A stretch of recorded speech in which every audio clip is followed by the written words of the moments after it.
अब मालूम ज्ञानी के राग द्वेष क्यों नहीं है? क्योंकि ज्ञानी उस नकली मैं को मैं ही नहीं मानता है।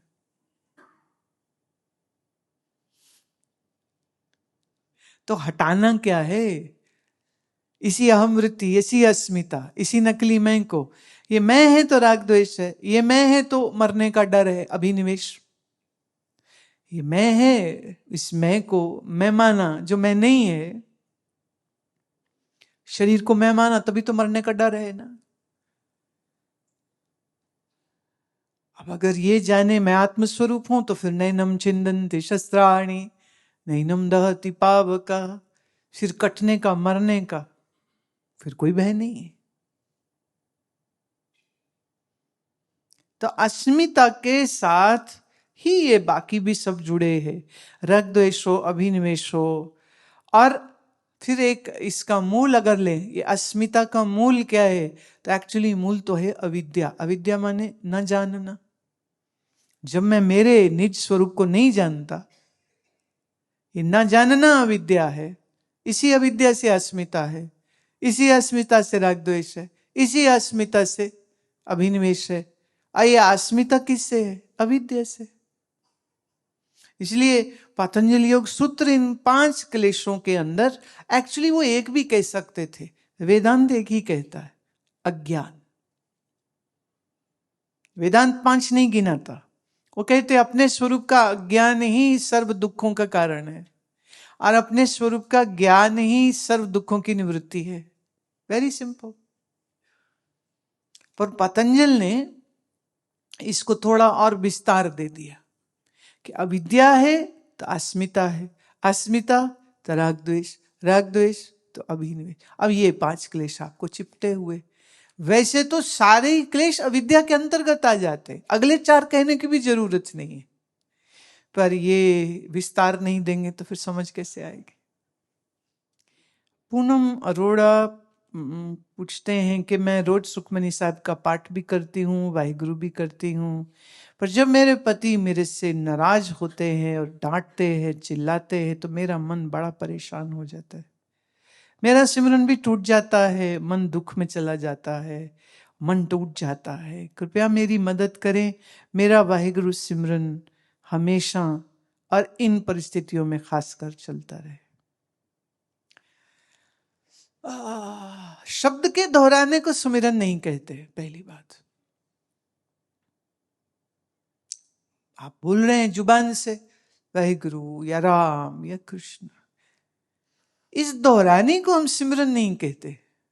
Now, this is going to be very mind-boggling, and many minds will get upset when I'll say this, but I'm still going to say this, and that is, a repetition of any mantra is not sumiran at all.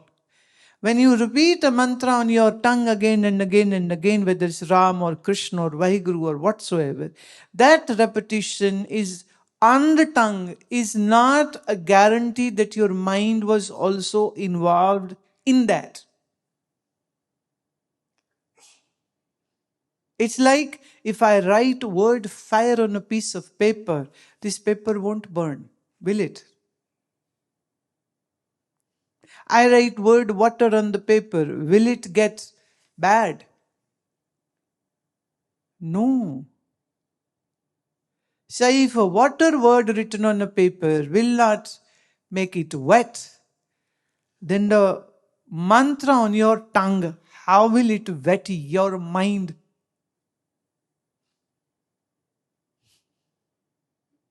This means Sumiran is something different than what you understood or what was taught to you.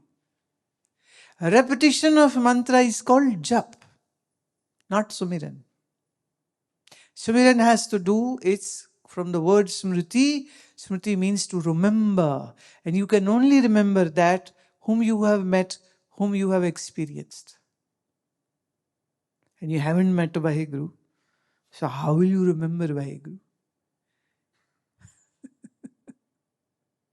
बड़े लोग दुखी होंगे इस बात को सुन के।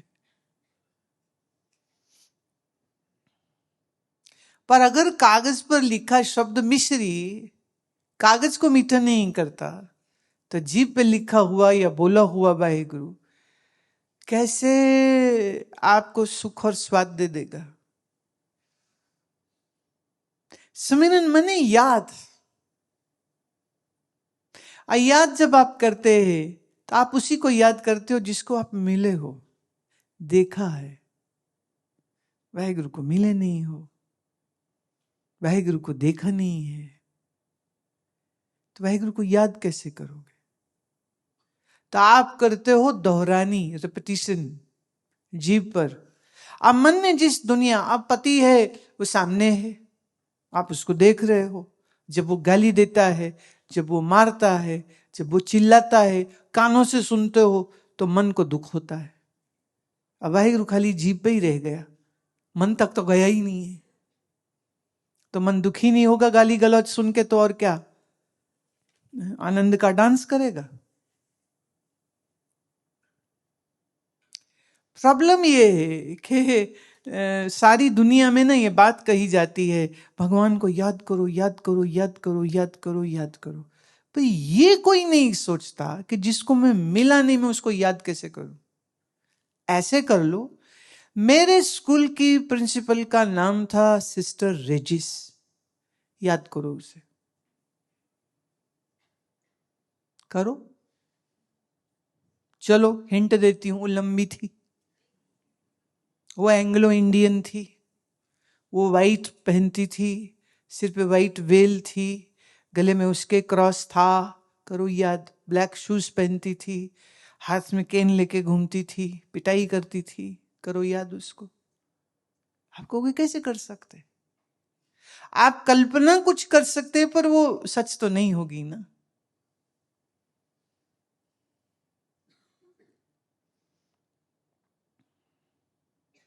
पर मैं आपको कहूं, यहां बैठे हुए अपनी माँ को याद करो, पिताजी को याद करो, पत्नी को, पति को, जो साथ नहीं है आप उनको याद करो, कर सकोगे कि नहीं?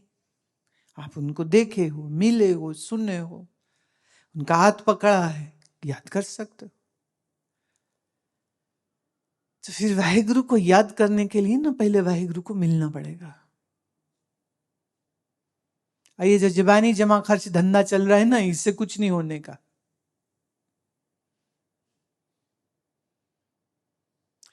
99.9% धार्मिक लोग यही करते, वो जीभ से मंत्र को दोहराते रहते हैं और मन उसमें जुड़ता नहीं है। फिर वो कभी किसी से पूछ भी लेना, मन तो जुड़ता नहीं, वो कहते नहीं, करते रहो, करते रहो, जुड़ जाएगा, भगवान कृपा कर देंगे। सारा जिम्मा भगवान पे डाल के वो लोग निकल जाते हैं।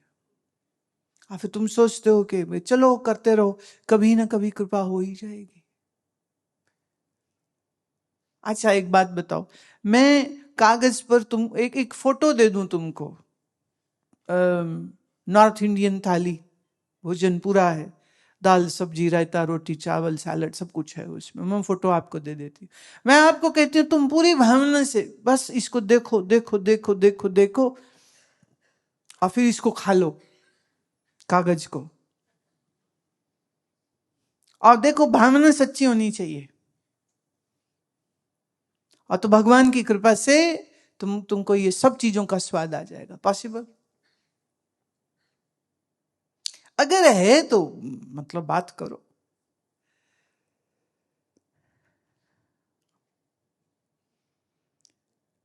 बहुत लोग गुस्सा होते हैं इस बात, अरे ऐसे कैसे आप भगवान को रोटी के साथ जोड़ सकते हो? क्यों नहीं जोड़ सकते? क्यों नहीं जोड़ सकते?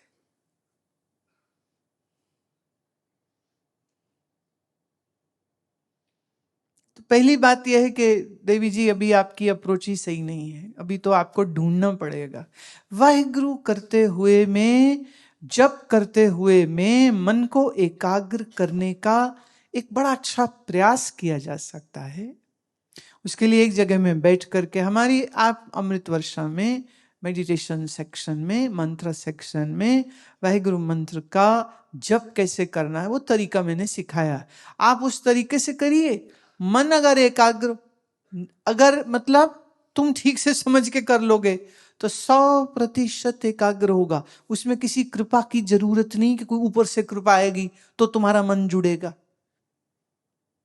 मतलब अभी ये मेरे सामने होते ना तो दो तरीके हो सकते थे, या तो हम इसको कुछ मीठा देते कि तुम खाओ और बताओ कि इसका स्वाद आया, बोले आया। और दूसरा ये हो सकता है जो फक्कड़ साधु को एक चमाट मारी जोर से, बोले फीलिंग आई, बोले आई। तो बोले मंत्र करते में इतनी फीलिंग तो आनी चाहिए ना,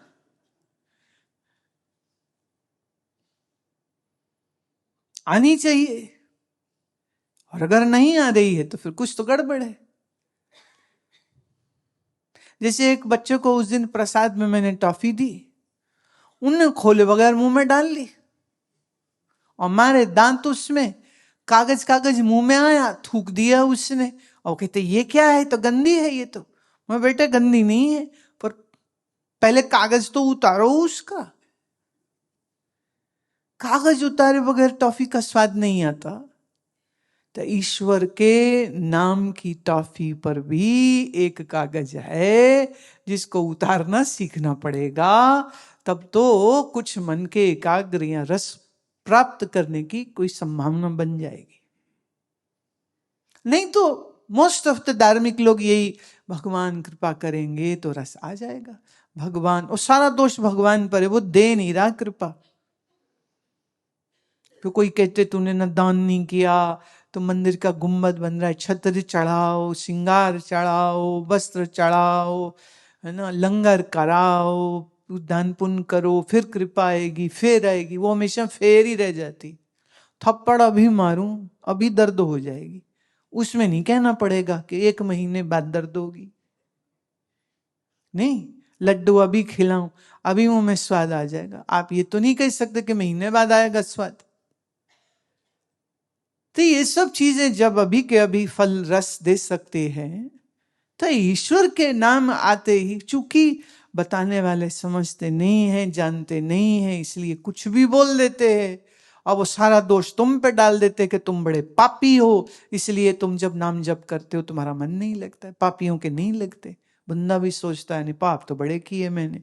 तो बड़ा ना, वो क्या, एक वो माता थी हमारे जानने में, उससे अफसोस नहीं बोला जाता था, तो कहती थी मुझे बड़ा महसूसा हो रहा है। या तो उसे समोसा बड़ा अच्छा लगता होगा, तो उसको कोई बार टोक भी दो ना, अफसोस होता है। तो कहती थी बड़ा ही महसूसा हो रहा है, बड़ा महसूस। उन लोगों के घर जाके कहती थी, कोई मर गया, कह रही बड़ा ही महसूस हो रहा है। तो लोग कहते थे ये क्या हो रहा है इसको, अफसोस सुना था, ये क्या है। लेकिन उसकी फीलिंग बड़ी सही थी, क्योंकि फील तो वो कर रही है। तो ईश्वर नाम जब करे तो उसकी फील भी तो आनी चाहिए कि नहीं। रैपर उतारे बगैर टॉफी खाओगे, स्वाद कहां से आएगा। और दूसरा आपने लिखा मैं टूट जाती हूं, मैं ये हो जाता है, मैं दुखी हो जाती हूं। तो होने की कोई जरूरत नहीं, घर वाला ठीक नहीं मिला तेरे को बस।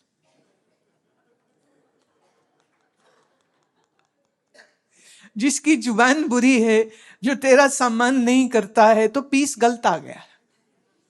अगर कहीं एक्सचेंज ऑफर निकले तो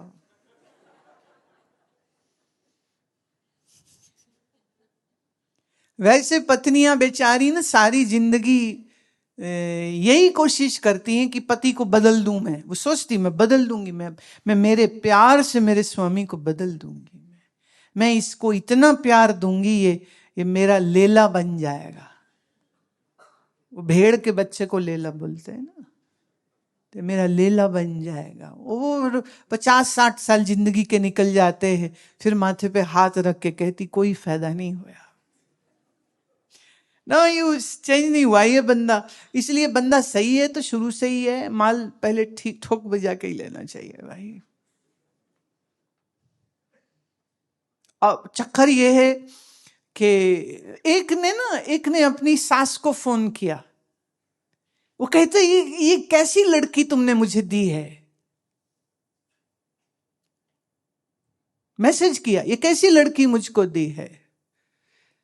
मां ने जवाब दिया, goods once sold will not be exchanged और returned, that is the policy. अब तो गई, अब तू देख, हम झेल लिए, अब तू झेल।